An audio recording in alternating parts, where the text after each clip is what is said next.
Sandrine qui va nous parler de la maladie de Lyme. Elle avait participé à les coulisses du parc d'attractions avec Loïc Ballet et elle s'était déguisée avec son homme. Malheureusement, sa maman, elle nous dit, vit à la campagne. Elle l'a eu, cette maladie de Lyme. Son médecin, heureusement, l'a diagnostiquée assez rapidement. Elle nous dit, c'est plusieurs fois que c'est arrivé. Est-ce que c'est la faute à pas de chance? Elle posera la question à Richard. Maëva, piquée en 2009, diagnostiquée en 2013. Elle dit, grâce à mon chéri et pas au médecin, qu'on a la fâcheuse tendance à nous traiter de fainéants et de maladies imaginaires. Et enfin, Lucie qui nous dit merci de mettre en lumière cette maladie négligée par le corps médical et les administrations. J'espère que vous ne nierez pas l'existence du stade chronique de cette terrible maladie. Alors on en parle justement de cette maladie, on entend beaucoup parler, on sait que c'est une maladie due aux piqûres d'insectes, en particulier de tiques, mais pas que, il y a d'autres manières de la contracter. Et absolument, c'est une tique qui transmet une bactérie, cette bactérie fait des ravages, puisqu'on parle de 350 000 cas, nouveaux cas chaque année en France, donc c'est considérable, infectés on parle. Et il y a un vrai problème. Mais là on va encore plus loin dans le témoignage. Pourquoi ça augmente? Parce qu'il y a une augmentation du nombre de tiques? Non, ça augmente parce que la prévention n'est pas suffisante en France. Les gens vont faire des pique-niques, vont dans les forêts et peut-être ne font pas assez de diagnostic, de vérifier après. On en parlera tout à l'heure avec le professeur Perron. Mais dans le témoignage de Sophie Benaroche aux éditions Le Duc Éditions, elle va encore plus loin parce qu'elle a été infectée par cette tique, la maladie de Lyme, mais en plus, les symptômes de cette maladie, la fatigue, les douleurs, l'impossibilité de marcher, vraiment quelque chose de terrible, ont été majorés par les métaux lourds. Et ça, c'est une piste intéressante parce que ça peut conduire à comprendre un peu mieux l'évolution de la maladie. Les métaux lourds, ça peut être par exemple les amalgames dentaires, ça peut être d'autres choses que l'on a dans notre corps. Moi, je vous propose tout de suite d'écouter le témoignage de Sophie Benaroche que nous avons rencontré et après, le professeur Perron, qui est le spécialiste français de la maladie de Lyme, nous essaiera de comprendre mieux et ce qu'il faut faire lorsqu'on est dans une situation à risque. Regardez.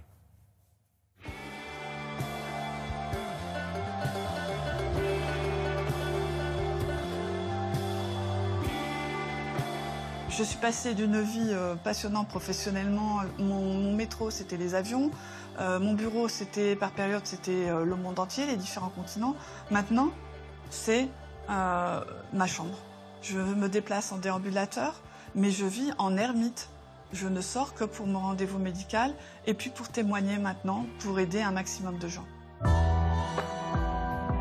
J'ai écrit ce livre qui est mon témoignage et mon enquête sur tout ce que j'ai vécu depuis plus de 18 ans et demi. J'étais cadre supérieur dans une multinationale, j'étais très dynamique, très sportive, tout allait très bien jusqu'au jour où j'ai eu une petite infection ORL, mais c'était en début de grossesse. C'est là que tout a basculé. J'ai eu un épuisement énorme, des douleurs musculaires, articulaires. J'étais une loque posée sur mon lit.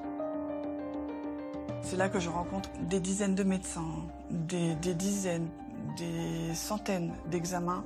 Rien de significatif. Personne ne comprend ce que j'ai. Donc, on me dit, ça se passe dans votre tête. Plus de 4 ans après cette errance médicale qui est interminable, j'ai eu la chance de rencontrer un grand spécialiste. Lui pose le diagnostic de cette maladie de Lyme. On ne sait pas comment j'ai été infectée. À cette maladie de Lyme s'est ajouté autre chose. J'ai trouvé des travaux de médecins, principalement étrangers, qui m'ont amené à une autre découverte. C'est que mon corps abritait des métaux lourds. Par exemple, le mercure, le plomb, le nickel. J'ai été particulièrement exposée par l'intermédiaire d'amalgames dentaires qui contiennent du mercure.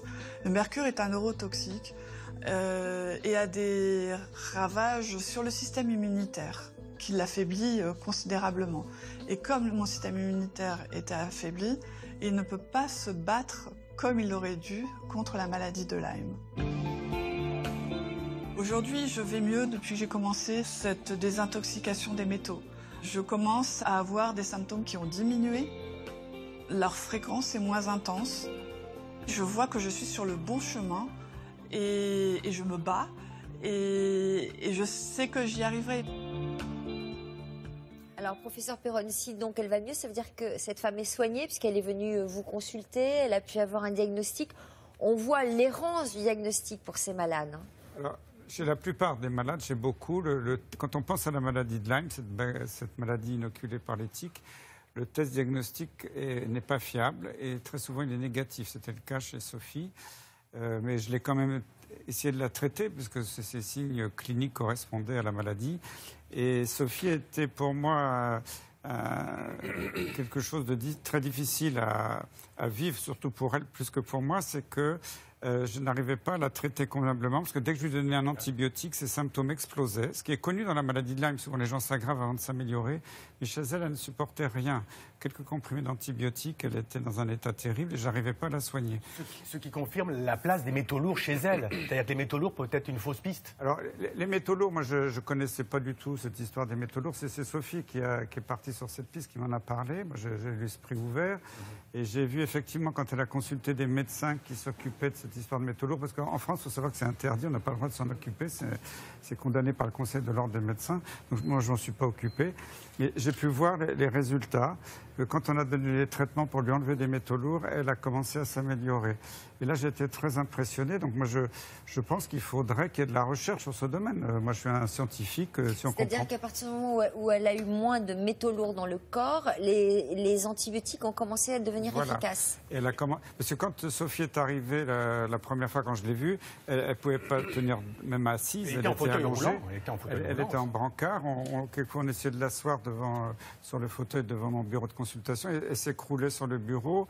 Au bout de 5 minutes, elle n'écoutait plus ce que je disais parce qu'elle était complètement effondrée. Et maintenant, quand vous la voyez, elle n'est pas guérie. Hein. Et quand elle vient me voir, avec un déambulateur, elle est capable de marcher toute seule.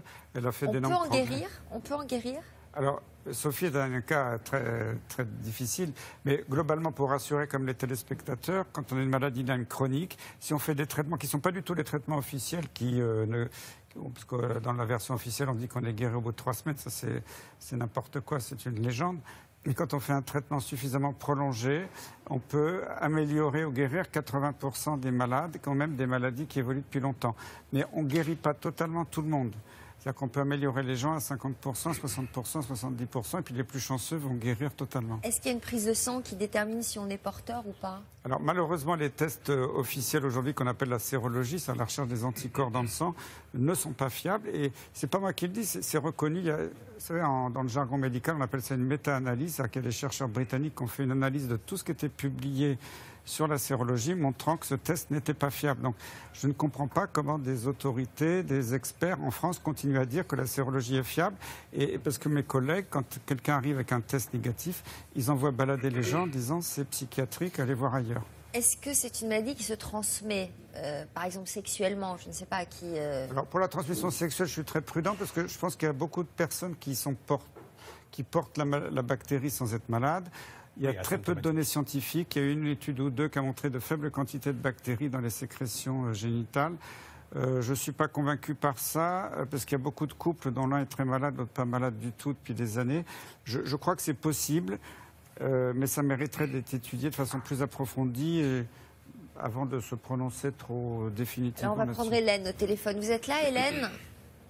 Bonjour. Bonjour Hélène, vous aussi vous avez développé cette maladie, la maladie de Lyme, et vous avez pris des antibiotiques. Que se passe-t-il? Est-ce que la maladie régresse? Oui, les symptômes de la maladie ont régressé. Après, je ne suis pas sortie d'affaire. Je suis une malade de Lyme chronique. Ça fait déjà presque 5 ans que je suis différents protocoles médicamenteux. Donc, il y a encore du travail. Qu'est-ce que vous vouliez poser comme question? J'aurais aimé savoir si le professeur Perron a connaissance de tests sanguins plus fiables concernant Lyme et les co-infections, et pourquoi pas en France. Alors, effectivement, il y a des tests qui sont beaucoup plus fiables. C'est ce qu'on appelle dans le jargon médical la PCR, c'est une amplification génique, c'est-à-dire que c'est une technique où on ne cultive pas directement la bactérie, mais on amplifie son génome, son ADN. Et alors, ce sont les vétérinaires qui maîtrisent parfaitement ces techniques. Ces tests sont utilisés de façon courante chez les animaux dans beaucoup de pays. Il y a des laboratoires vétérinaires en France qui sont très compétents, qui arrivent à isoler la bactérie par cette technique. Vous êtes en train de dire que pour nous faire tester, il faut aller chez son vétérinaire? Oui, malheureusement, c'est dramatique parce que les autorités ou le centre de référence de la maladie de Lyme à Strasbourg a toujours dit que les PCR, ça ne valait rien, alors que c'est pour moi le test le plus fiable au jour d'aujourd'hui. D'après les données scientifiques, il y a beaucoup de publications dans ce domaine qui sont publiées dans des grands journaux scientifiques et on commence à en avoir l'expérience. Donc il faudrait que les autorités de santé acceptent que ces tests, pour l'instant vétérinaires, soient mis à la disposition des humains dans des laboratoires de biologie médicale et que ce soit validé par les autorités de santé. Je ne dis pas qu'il ne faut pas faire ça sous... Pourquoi on ne copierait pas ce qui se passe en Allemagne? On est en retard en France, même en matière de prévention. Il y a quelques parcs où il est marqué les conseils lorsqu'on va faire un pique-nique, lorsqu'on va se balader. Quels conseils on peut donner aux gens pour éviter de contracter justement cette bactérie? Alors, quand on va en forêt, moi je suis un amoureux de la nature, je vais souvent en forêt, il faut faire attention, on peut se mettre en short de temps en temps, mais si on attire beaucoup les tiques, il faut mieux se mettre avec un pantalon, les chaussettes par-dessus le pantalon, des vêtements clairs pour pouvoir courir les tiques, et mettre des répulsifs. Il y a des répulsifs chimiques qu'on achète en pharmacie, c'est les mêmes que pour les moustiques quand on voyage, on demande conseil à son pharmacien. Puis quand on ne veut pas mettre trop souvent des produits chimiques, il y a des répulsifs naturels, qui sont en train d'être validés d'ailleurs par l'Agence du médicament de façon tout à fait officielle, qui marchent à base d'eucalyptus, de citron vert, de géranium et de lavande et de différentes plantes. Il y a des saisons pour les tiques, c'est surtout l'été, non? Alors, le pic des infestations, c'est le printemps et l'automne, avec beaucoup en été, beaucoup moins. En ce moment, il y en a beaucoup? Ben oui, parce que les tiques sont beaucoup plus actives. Alors, classiquement, on disait qu'il n'y a pas de contamination l'hiver, mais maintenant, c'est faux. On voit des gens qui font ce qu'on appelle l'érythème migrant, la tache rouge autour de la piqûre, qui est le signe de l'infestation. J'en ai vu ces dernières années, en plein mois de janvier, février. Alors, on peut quand même rassurer les téléspectateurs, c'est pas parce qu'on se fait piquer par une tique qu'on va développer la maladie. Tout à fait, parce que d'abord, en France, toutes les tiques ne sont pas contaminées. Il y a des régions les plus contaminées, ça peut atteindre 30-40%, puis d'autres régions, ça va être 5%. Mais même si la tique vous inocule la bactérie, il y a des gens qui se défendent bien naturellement parce qu'ils ont un système immunologique, génétique qui leur permet de se défendre. Et puis d'autres personnes vont être très malades dès la première piqûre. Donc faut bien entendu, il y a beaucoup de gens qui font des formes bénignes. Tout le monde ne fait pas la forme grave dont on parle aujourd'hui. Ok, merci d'être venu nous voir et de nous avoir éclairé sur ce sujet. 2 livres, Sophie, avant une petite annonce, le professeur Christian Perron sur la maladie de Lyme aux éditions Odile Jacob et le livre de Sophie Bénard-Roche, Non, ce n'est pas dans ma tête ni dans la vôtre, justement sur la maladie de Lyme et les métaux lourds. Alors, vous aviez une annonce à nous faire sur le lévothyrox. Lévothyrox, parce qu'il y a eu beaucoup de gens qui s'inquiètent, qui nous ont appelés. Alors, ce qu'il faut retenir aujourd'hui, et depuis le 2 octobre, les 22 000 pharmacies disposent d'un médicament, une ancienne formule qui ne provoque pas les symptômes comme la fatigue, les douleurs, les